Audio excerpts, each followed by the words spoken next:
You have read the title of this video correctly. Hello one and all, welcome to Seeing Through Glass. I've sold my beloved Ferrari 360. Many of you will know about this. I did a couple of podcasts about it, and over 60,000 of you viewed the Collecting Cars listing. Actually, so many of you viewed it that you actually crashed the Collecting Cars site as the auction was ending. But on Sunday night, my car sold for a rather handsome sum of £70,000. The new owner has already paid and collected the car. I transferred the digital history file via Custodian, handed over the keys, waved the car goodbye. So many of you are probably thinking, why have you sold the car that you told us you would keep forever?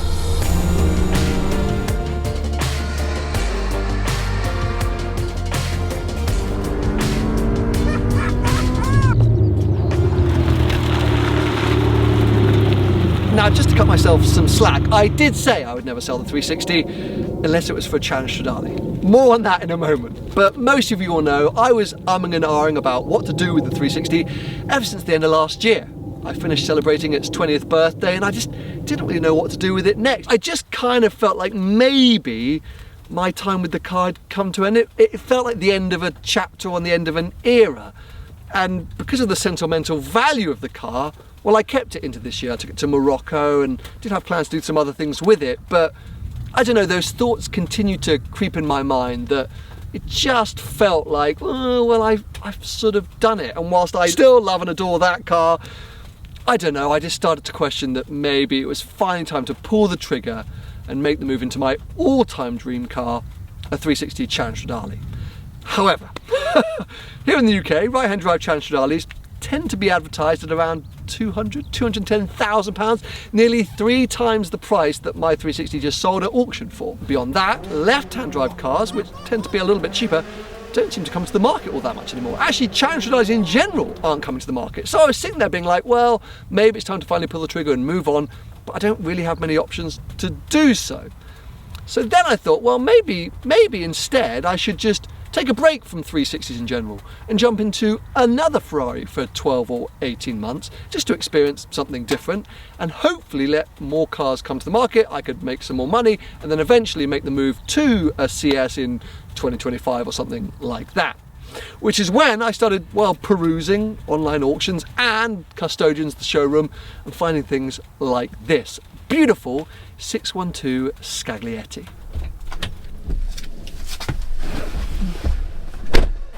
I mean, I always thought the interior on the 360 was nice, but look at this. We have gone up another level, boys and girls. Welcome to this stunning 612, which is currently for sale with Car Vault Co. And yeah, this is as good as 612s get. Very lovely spec, black with this incredible tan leather interior, but yeah, it's a 1-to-1. It's got all the options you might want, full Ferrari service history, and priced at just under 100 grand, which makes it feel a little bit closer to my kind of budgets, which is what makes it appealing, something that I could step into short period of time before I then maybe try and make the jump up to a CS. Oh, there's quite a lot to talk about with this thing. Firstly, it's got 4 seats. This is a family car. But, of course, this is also a V12. And that's a side of Ferrari that I'm yet to experience in terms of ownership. And this is quite hard to resist.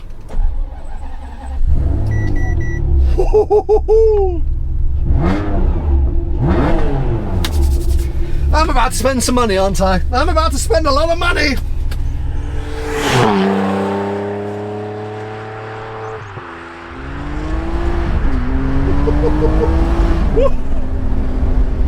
Now, I have actually driven various 612s before, in various different guises. I've never actually been that fussed by them.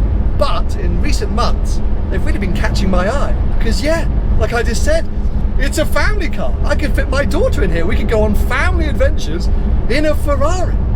But over and above that, let's face it, the way in which the world is going, V12s aren't going to be available for much longer. So the chance to get into a Ferrari V12 is pretty appealing.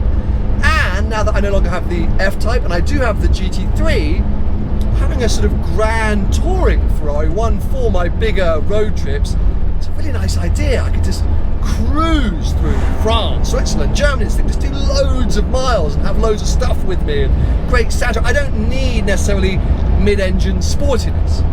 Like I was just saying, this is a particularly lovely example. Of course, you can get manual 612s, and I've driven a manual 612. I think I'd be all right with the F1 gearbox. These one-to-one cars got faster F1 boxes, so the shifts are a little bit sharper with that handling pack. It does still feel dialed in, so it's not like I wouldn't be able to go and have some fun on a twistier road, but I think I would use this car in a different way. And you know me, I love my big road trips and doing endless miles, and this thing, it's a bit leery at the rear end, but oh, I like this a lot. This thing, I feel excited. And that's what's been happening over the last 6 months as I've contemplated what to do. Started to see beautiful cars like this and even go and test drive some. Really started to go, yeah, this could be a viable option. And once I started thinking like that, well, the world of Ferraris really opened up to me, and I started considering all kinds of different models. You now find me down at the amazing Joe Macari in London. I love this place because it's always full of amazing Ferraris. Take, for example, this 550. I've never hidden the fact that, well, my favorite era of Ferrari road cars tends to be the late 90s, early noughties. Essentially, the Schumacher era. And this, of course, was the 812 Superfast of its day, the flagship V12 GT from Ferrari. Weirdly, a bit like with the 612, it's not a car I've ever really obsessed over, but now that I was considering any kind of Ferrari to replace the 360, I was like, this thing's really pretty. Oh, maybe I should get a 550. And I know I just said that maybe it'd be fun to try something that wasn't a mid-engine V8 for a bit, but if I'm considering any old Ferrari, can't ignore these two. The 458, which was the benchmark supercar when I started seeing through glass. This is actually the first ever Ferrari I drove. Way before I became a YouTuber, I drove a 458 Spider in Italy, in Maranello. And then the 488, often overlooked, but the first time I ever got the chance to work with Ferrari was driving one of these from Maranello back to Coventry. I have attachments, I have stories with these two cars, and I was like, wow, well, that's a winner. And then at one point I got really carried away. Of course, I was looking at things like 612 Scagliettis and going, wow, cool, 4-seater family Ferrari. So I started looking at these GTC4 Lusos going, wow, it'd be the ultimate, wouldn't it? I'm not gonna get a Pura Sangue, but this could be up my street, but no, it couldn't. These are really expensive. Let me take a break, because I was getting a little bit carried away there. But also, I need to tell you a little bit more about Custodian. You've probably heard me talk about Custodian a few times in this video, and that's because they very kindly sponsored this video. They're big fans of the channel, they want to see me replace the 360 with something special, and by supporting the channel, that's exactly what might happen. So yes, we're very grateful for them. And well, look, like all the partners that I work with here on the channel, I also really like working with them because I think they're going to be of a benefit to you.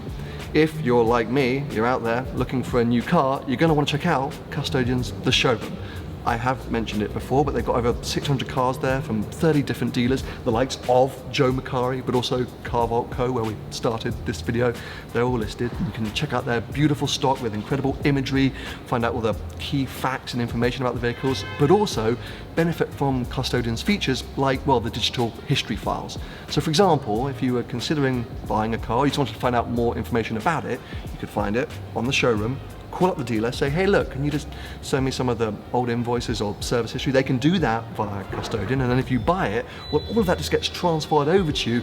It's almost like a car's got its own little digital passport. Makes the whole buying experience easier, more straightforward. And on top of that, Custodian are now offering insurance products. And if you listen to my last podcast, insurance is a nightmare right now, especially for like specialist cars, the kind of stuff you see below me here at Joe Macari. So it's kind of a one-stop shop these days. You can go on to Custodian, maybe even manage your own garage and upload all your old files and invoices into the digital history folder, but then also look and browse for a new car, something else to buy, and benefit again from those features, and then insure it. So yeah, that's why over the last few months I've been living on this app, because it also seems like they've got every single Ferrari in the UK listed on it at the moment. I just go, ooh, ooh, ooh, and then obviously you refresh it and next week there's more. So I'm endlessly wasting dealers' time being like, hey, can you just transfer me some files so I can just judge whether I want to buy this car or not? But huge thanks once again to them for supporting the channel, for enabling me, yes, to upgrade the 360 to something special. That's exactly what's happening. So go and show them some love and support, go and check out the showroom, but also if you are having the headache that is insurance that I've been having, you're also going to want to go and check that out too, because, well, go check out the podcast. I'm not going to get into that rant again. Right, let's get back to the 360 replacement. All of this kind of came to a head about a month ago when I found a beautiful and very rare 575 HGTC. This was kind of like the ultimate version of the 575, the car that replaced the 550. This is actually a super rare 550 World Speed Record edition. This was the ultimate 550, I guess you could say. It was celebrating the fact that it broke the world speed record. But the 575 HGTC, well, only about 100 of them were made, came fully loaded with the bucket seats and the harnesses and the carbon ceramics and better handling, and just everything was improved. This particular car was red with the tan interior. Supposedly, it was the Geneva Motor Show car. So I was like, oh my God, the story is amazing. The car was for sale in Belgium, the left-hand drive example, and Tony and I actually went to check it out as part of our road trip down to the Red Bull Ring in our GT3s. And I gotta be honest, I went there fully expecting to buy that car. I was like, this is perfect, I'm all set and ready to go. Finance was kind of in place, I knew what I was gonna bid on it, and but we got there and the car didn't quite live up to my expectations. I just didn't love certain elements about the history and things like that, so we walked away. But that meant when we got back from the road trip, I was just feeling a bit deflated. I got myself all G'd up to go out and buy a car, and then I didn't. So I was like, well, let's buy something else. And I found an FF coming up for auction. I thought, ooh, that's quite nice.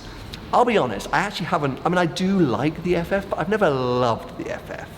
Like I mentioned a few moments ago, it's not really my era, it's almost a little bit too late.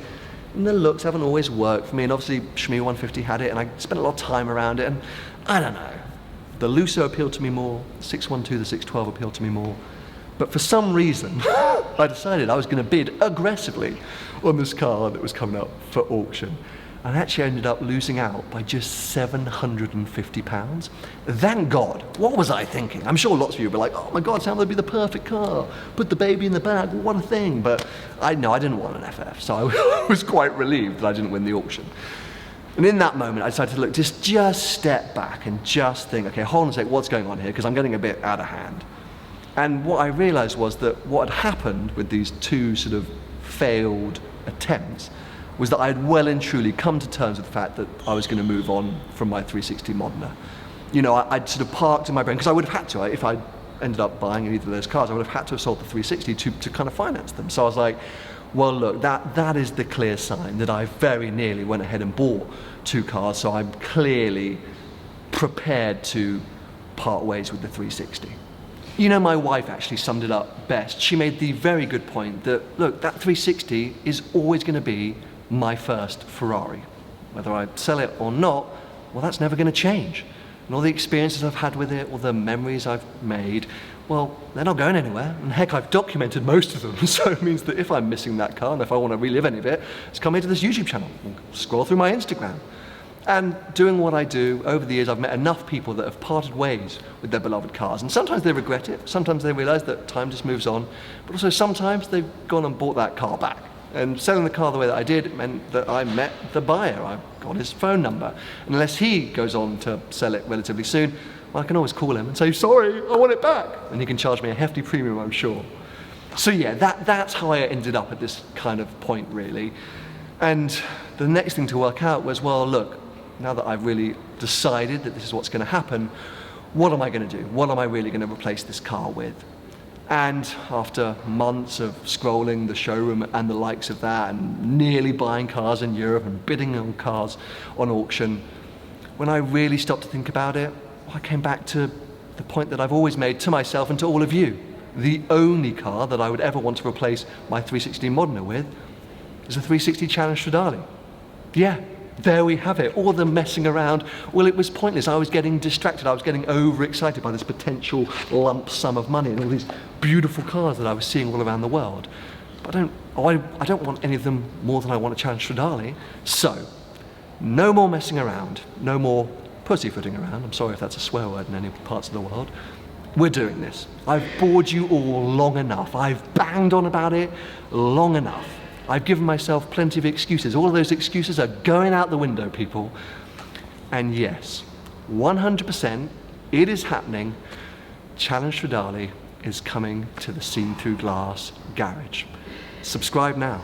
Turn on those notifications, because that video, that reveal moment, I'm gonna cry. I'm just gonna tell you. Maybe you don't want to see that, so maybe don't subscribe. But it will happen. I will cry, and hopefully for a lot of you, it'll be, well, this momentous moment that I've been building up to for, well, nearly 10 years on this channel. So it's an insanely sad day and a sad moment that the Modena has left the channel, the garage.